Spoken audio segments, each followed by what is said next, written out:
Hey Josh, how are you? Good, Jeff. How are you doing today?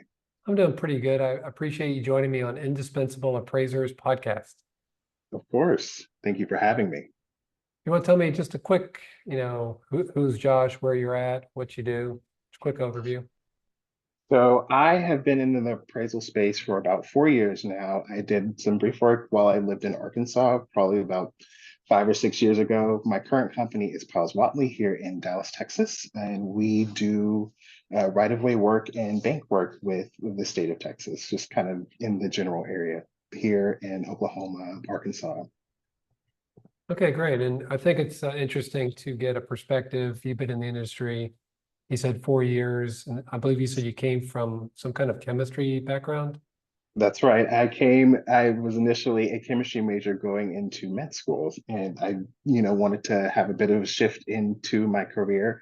And with appraisal, I just kind of all of a sudden fell into it. My mom actually had a friend that was a certified general appraiser in Arkansas, and I just kind of got lucky and got introduced into the career for sure. So I found a funny anecdote the other day that said that the appraisal industry was a little bit like the mafia because it just kind of you have to get introduced and then once you're in, you're in. So So I should do mafia references like leave leave the gun, take the cannoli. No, just kidding. exactly. Well, you're perfect to ask the question since you've been in the industry for only 4 years. In general, what is the valuation space, the valuation industry? What are we winning at? So I've found that my skills in the chemistry field have really transferred well into this space because, we do a lot of math, we do a lot of computations, we try to figure out, different puzzles of like doing theories and doing experiments in that field. And this way, appraisal is a lot similar to it because, we have to sometimes we'll be given a property, you just kind of have to find comps that fit, and then maybe they do not fit exactly, and you just kind of have to make it fit into that way. But also within this space, there is always a pursuit of knowledge, as in there's so much in so many different fields inside appraisal that you can do. And there's always something that you can learn and that is new. Like I always find myself opening up the appraisal of real estate, the 15th edition, and looking for something and then always coming away with something else that I've learned. So it's really interesting to be in that space as well. But being resourceful in the appraisal space is another thing that you really learn is that, I used to work in a lab all the time. So cold calling did not come naturally to me. So being able to kind of learn these sorts of things, being able to kind of communicate with banks and communicate with other appraisers just to kind of understand and be able to kind of compile a whole bunch of different ideas in order to kind of solve problems and kind of be able to, you know, create networking and all these sorts of different situations. But another kind of benefit that I figured out with being in this space was that, there's a sense of camaraderie because there, as we've had the discussion before, there's not as many young people in this field as can be. So we kind of have banded together through the internet, being in Reddit threads and a Discord server that we all have, and be able to kind of share battle stories and be able to kind of get together. Like there's a thread on the Discord server that is specifically just for questions that are associated with the certified general exam, for example. So it's just a lot of shared knowledge that we all have in order to just kind of lift each other up in the space. So it's really a nice sense of community. It's a wonderful space to be in. And the appraisal field really just has a lot of potential. There's a lot of growth that you're able to potentially have in the future because usually as banks value things, they're always going to need some sort of valuation or some method in order to determine an appropriate value for a property or land or such things. I appreciate that.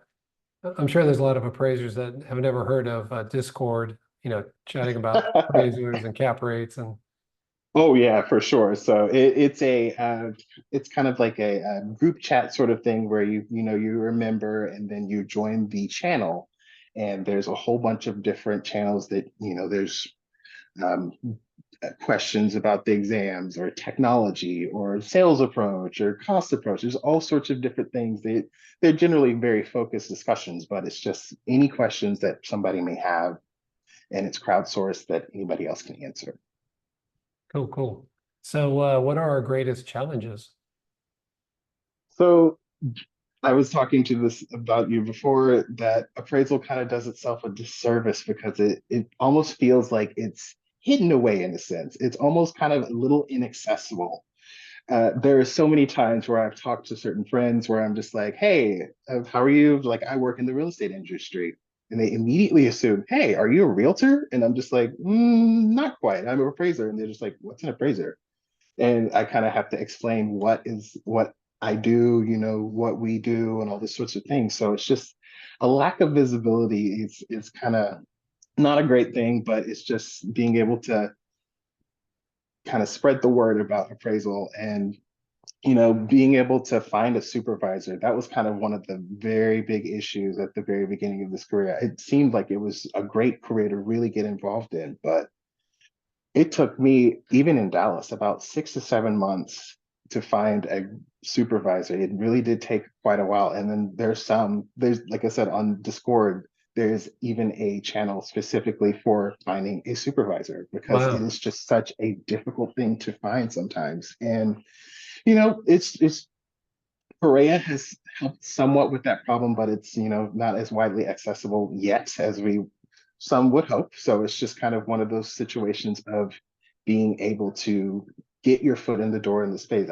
Because once you're in, you're in. Like I said, it's kind of like the mafia. It's just like once you're in, but you kind of have to find your way in. So it can be tough in that way. But yeah, it's very interesting.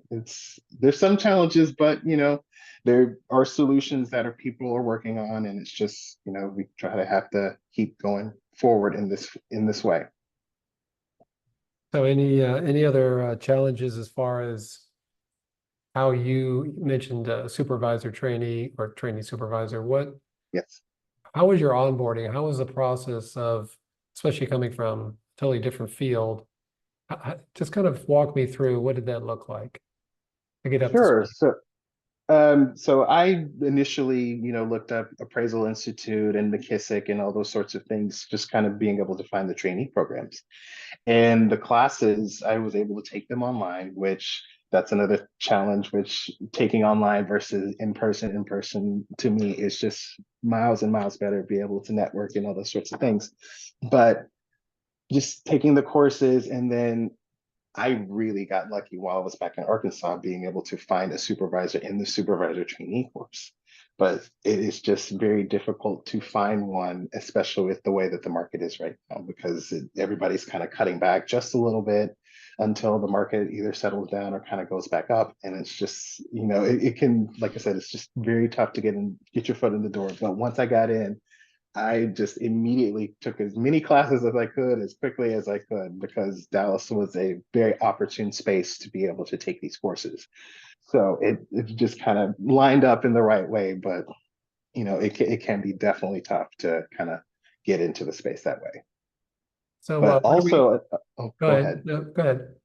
So another thing that I've kind of understood is that another challenge that I've kind of thought about is the general demographics of being an appraiser, because from the Appraisal Institute did a study, I think it may have been late last year, that they kind of looked at their membership and kind of looked at, male versus female, what ethnicity may be. And the average appraiser was a 60-year-old white man.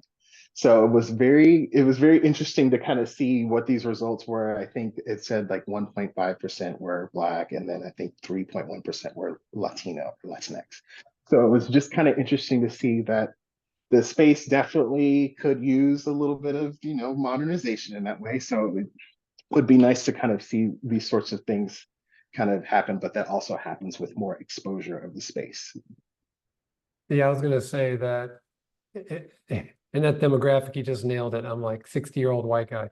But I think to your point about diversity, I think it's anyone, right? I think Yes, because it it is a truly is mafia, because anyone. it's a secret and people fall into by accident, like you did. You had a friend or a relative Yes. that happened to be an appraiser. You're like, what's that? Sounded interesting, and you kind of gravitated towards it. I think the journey is very haphazard from most all appraisers. I don't think, you're born as a baby and go, oh, I want to be an astronaut. No, I want to be an appraiser. So to your point, there is a diversity problem, obviously, but I think it's also a marketing problem that few people Very know much what the so. career is. Few people know, especially on commercial, the level of complexity that you deal with, the level of work, the level of research, just what it really takes to do a great appraisal. There's a lot to it. And I think you're right. People don't know what that is because people don't do it. Yeah, it's a small group. Exactly. It's one of those things that is just, I feel like if more people really knew about these fields, it would just, there would be almost a line out the door in a sense, because at where I work currently, that the partners went to a school and actually spoke to, the students at a college, and tried to recruit people. So it's just kind of one of those things, just kind of putting a face to the name is really just going to the schools, having some time to be able to just go speak to the populace, or speak to, business students or math students or whoever would be, to have their skills suited towards being an appraiser. And, people will definitely respond, I would believe. So again, what if, what things can we fix looking forward? What would you recommend that would really improve our industry, whether it's diversity, or if it's trainee or education or exposure or marketing? What do you think we need to fix? What's like the top one, two things we really need to work on first? I really think you really hit the nail on the head, just diversity of people, because I mean, hearing different ideas on how to evolve and grow the space will make things just so much better. Because, people come from different backgrounds, people come from, different areas of the country. Maybe someone hadn't thought of an idea to, propose to these boards like the TAF or the Appraisal Institute or something like that. And just being able to say these ideas really gets people to think about different things, or being able to go into different niches in the space, and just being, I feel like being accessible for people in general, and being able to just kind of answer questions that people have, because like I said, people really don't know what we do. So it's just kind of being able to, okay, let's explain what appraisal is. Somebody will definitely explain it whenever, you're selling a house or something like that, or, having some sort of transfer, but that is literally the only time that somebody will know, because it's just, you really have to get out there and kind of make our footprint known. But something kind of for, I guess, the demographics of current appraisers is just kind of embracing of technology. I feel like some technological things, like there's certain websites like Appraisal Institute and all these sorts of things got updated recently, but it's just, there's so much more that we can do. Like a lot of smaller firms or maybe medium-sized firms are still on like just Excel and Word. And it can definitely be made to, you can do, twice or three times the work in half the time if you have like a program that's more focused, in order to be able to, you know, automatically generate things, or like do market analysis and these sorts of things. So being able to embrace technology would definitely make it a lot better. And also beating AI, because AI is one of those things that it's sneaking up on everybody. It's growing as quickly as it possibly can. So it's just being able to kind of say that appraisers are better than AI first, and being able to just kind of say that you need this appraisal done versus, some program doing it in the background. But Have we you kind given of any like, thought to how AI could help appraisers? I mean, I've chatted about it before as, you have the low hanging fruit, like write your neighborhoods. It can do some demographics. It can take zoning and say, summarize this huge zoning description from Unicode or what have you. But do you see exactly. maybe where AI can help appraisers in the short term?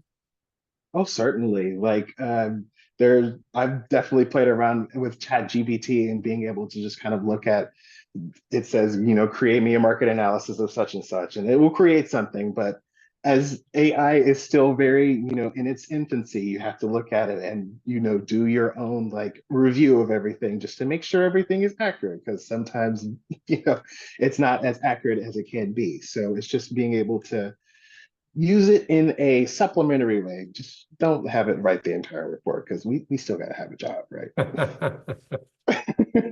Josh, I definitely appreciate you joining me on the pod today. Thank you so much for having me, Jeff. See ya. Bye bye. All right. Bye-bye.